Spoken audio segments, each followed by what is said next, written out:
Push-ups require the strength of your chest, shoulders, triceps, and even your core. So it's no surprise that the number of push-ups that you can do is closely linked to the strength of your upper body.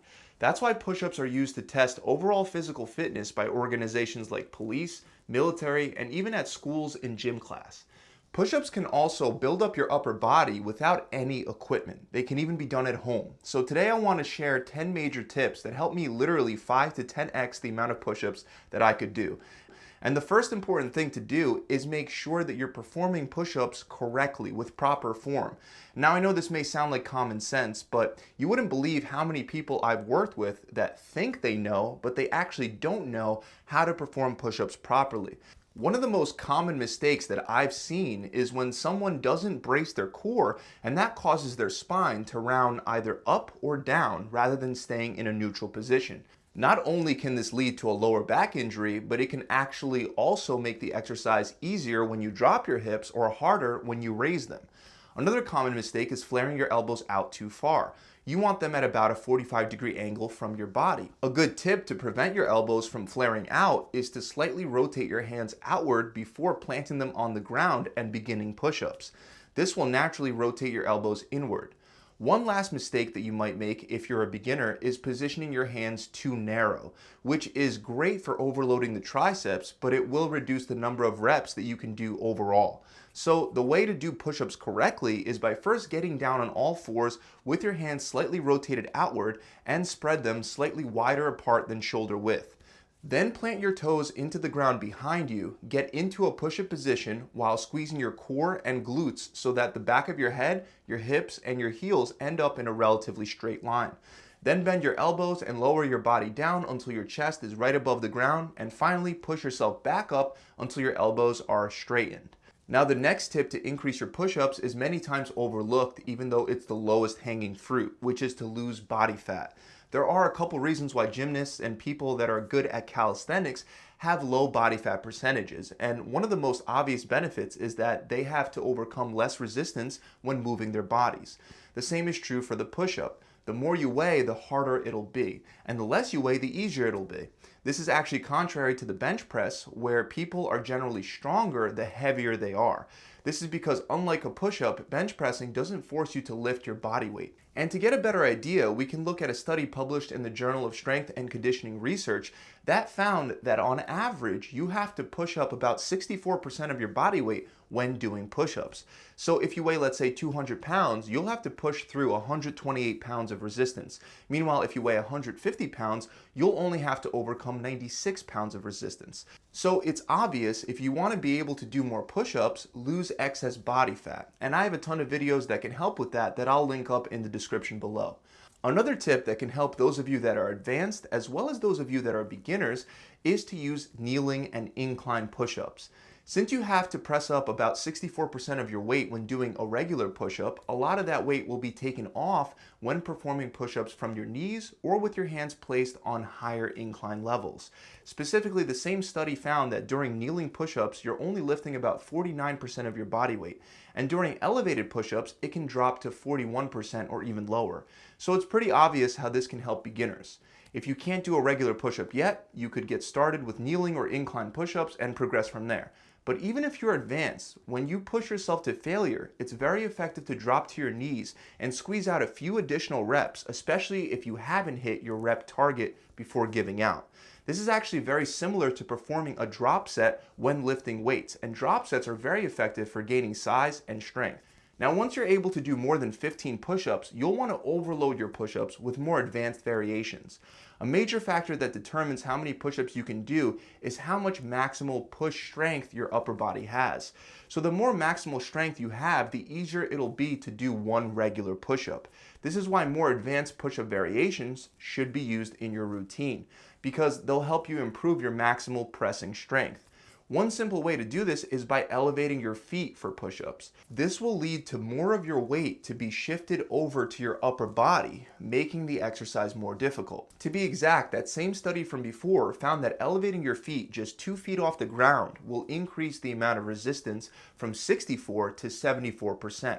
So I recommend starting your workout with the more difficult push-up variations where your feet are elevated. As you do more sets and begin to feel fatigue, you can switch to regular push-ups and start doing drop sets, even to kneeling push-ups, to be able to complete more reps. I'll include a link below to a video that'll demonstrate all the best push-up variations that you can incorporate into your routine. But aside from variations, you can also use resistance bands to overload the movement. We have studies that show us that bench pressing with resistance bands leads to more strength gains compared to doing the same amount of volume on the bench press, except with regular weights rather than resistance bands. Unfortunately, there are no studies available on whether the same applies to band-resisted push-ups, but when you have built up a solid push-up foundation, it does make sense to add these to your workout routine. This is because it allows you to overload the movement and gain more upper body strength, making regular push-ups feel a lot easier. On top of that, using bands actually improves the strength curve of the movement. What I mean is that with regular push-ups, most people have a clear sticking point when they're about 1/3 of the way up. That's when they get stuck. But when you use bands, this sticking point becomes less and less of an issue, or it might even disappear entirely, because the bands will make it more challenging as you press yourself up, keeping the same difficulty level throughout the entire range of motion. Next is a tip that most people don't think about, and that's to make sure that you have a sufficient amount of core strength. You simply can't perform a proper push-up if you have a weak core. It would be like shooting a cannon from a canoe. Your core is your base, and if it's weak, your base will be too unstable. That's why it can be beneficial to implement core stabilization exercises into your workout routine, like planks and ab wheel rollouts. These movements train your core in a static position, which has more carryover to your push-up strength than doing more dynamic ab exercises like crunches or leg raises. Another tip that should technically be at the top of the list is to make sure that you apply progressive overload. This means that you gradually need to increase the stimulus you place on your muscles and your body. So for example, let's say you did 4 sets of 10 push-ups this time. Next time, you could aim to do something like 4 sets of 11 push-ups. Or alternatively, you can do 5 sets of 10 push-ups instead of only 4 sets.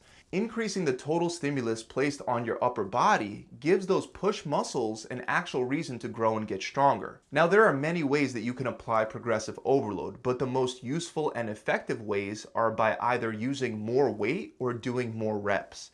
To increase the weight, you can do some of the things that we've already talked about, like raising your feet or using a resistance band. But you can also simply put a weight on your upper back or wear a book bag filled with weights and increase that weight load over time. When you get used to training with the extra weight and then finally remove the weight, you should be able to do a lot more regular push-ups than before. If adding weight isn't an option, simply trying to squeeze out 1 or 2 extra push-ups per set over the weeks that you train can add up significantly over time. The next big tip is to simply do push-ups more often.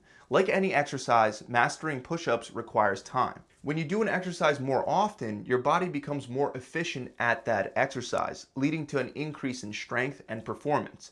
After a lot of practice, your body will learn exactly how to coordinate the movement in such a way that you can perform it very efficiently. This is, for example, why Olympic weightlifters practice their lifts every day. Putting in those repetitions consistently increases neurological efficiency in the movement, which is crucial for gaining strength. Research also shows that doing enough training volume is very important for building muscle. So if you want to quickly improve the number of push-ups that you can do, doing a couple sets once per week isn't going to lead to very fast results.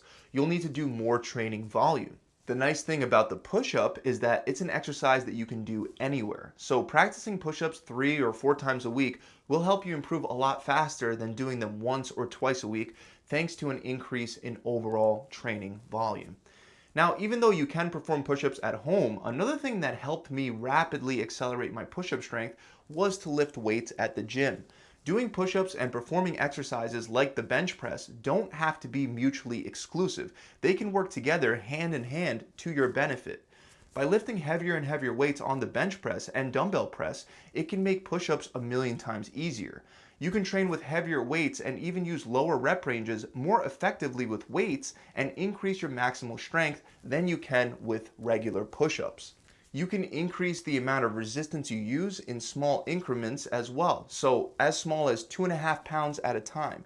This isn't as easy to do with regular bodyweight push-ups, even when factoring in the variations. That's why even if your only goal is to do as many push-ups as possible and you don't really care for bench pressing or building up muscle mass, I still recommend that you supplement with weight training exercises instead of relying only on bodyweight exercises. As an added benefit, weight training will also allow you to train lagging muscle groups like your chest with isolation exercises, which should also carry over to your push-ups. Finally, last but not least, you have to stay consistent with your workouts. As with everything else in life, consistency is king. You're not going to get from not being able to do a single push-up to doing dozens and dozens of push-ups after just one workout session. So create a plan, give yourself enough time, and stick to it. It's a fact that most people overestimate what can be accomplished in the short term, but they underestimate what can be done in the long term.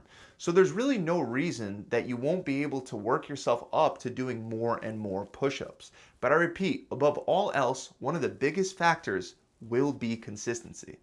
One last thing that I do want to mention, if your goal is to solely improve your push-ups, make it a priority within your workout routine.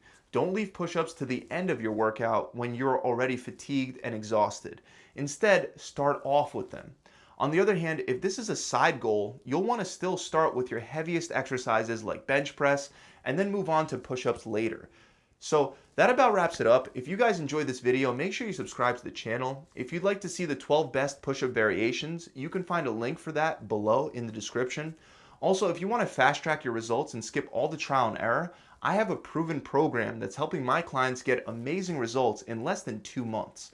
You'll get a customizable meal plan based on your preferences so you can stick to a plan that helps you actually burn fat. You'll also get a full video exercise library with guided workout plans so you can get stronger and build nicer muscles. You'll also get a recipe book and an accountability coach to push you through the entire transformation process. To find out more, you can click the link in the description below, or you could visit my website directly at gravitytransformation.com. I'll see you guys soon.